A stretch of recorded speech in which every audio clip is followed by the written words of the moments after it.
Bien, fíjense la importancia que le damos al debate sobre el TTIP en esta Cámara. Diputados fuera, casi ningún periodista en la sala, cuando estamos hablando de un tratado de libre comercio que va a definir la economía del país y, por lo tanto, de Castilla y León para las próximas décadas. Fíjense, ¿qué es el TTIP? Lo primero que hay que decir es que no sabemos muy bien de lo que estamos discutiendo. Este es el primer elemento central que tenemos que tener claro, porque es un acuerdo secreto.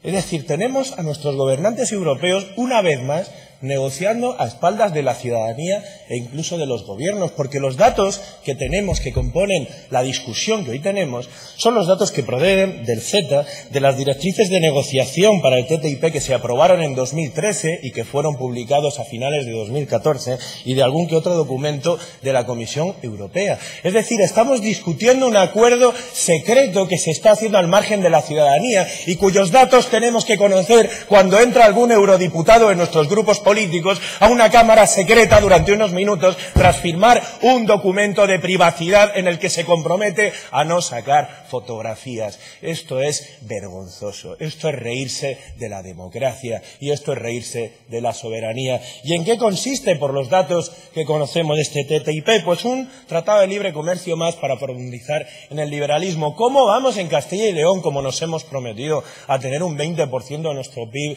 dedicado a la industria en 2020 si seguimos promoviendo estrategias de liberalización? Seguimos creyendo el cuento chino de que el libre mercado existe. El libre mercado son los padres, señores procuradores.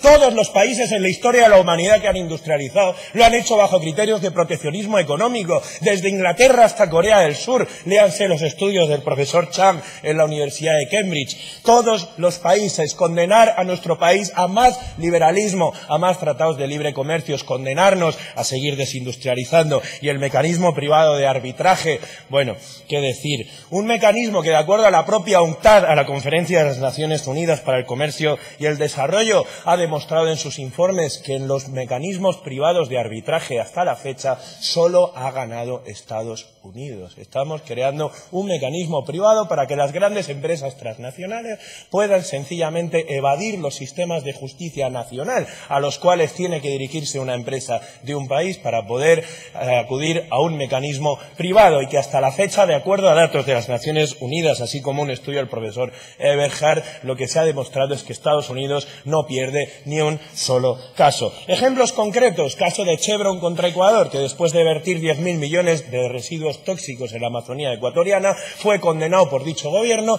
y apeló no a la justicia del país, sino a un tribunal de arbitraje privado como el que se quiere implantar, siendo condenado el gobierno de Ecuador a 700 millones de dólares. El caso de Veolia contra Egipto, que al negarse el gobierno de la nación a revisar a la alza el suministro del contrato de suministro de agua, fue condenado dicho gobierno a 82 millones de euros. El caso de Pacific Rim contra Salvador, que es capaz ya de denunciar porque no se cumplió una previsión de objetivos, porque el gobierno de El Salvador se negó a abrir una mina de oro tras grandes protestas populares. O el caso, por ejemplo, de Vattenfall contra Alemania, que está abierto en este momento, en el que se hace una demanda debido a que el Parlamento alemán decidió cerrar la industria nuclear. Imagínense el tipo de camino que estamos siguiendo. Y, por cierto, compañeros del Partido Socialista, lo que ustedes proponen es que haya un buen TTIP. Eso no es posible. Se ha demostrado en la historia, no hubo un buen Maastricht y no habrá un TTIP. Por el camino no es negociar con el liberalismo, el camino es destruir el liberalismo y retomar una vía de proteccionismo económico. Muchas gracias.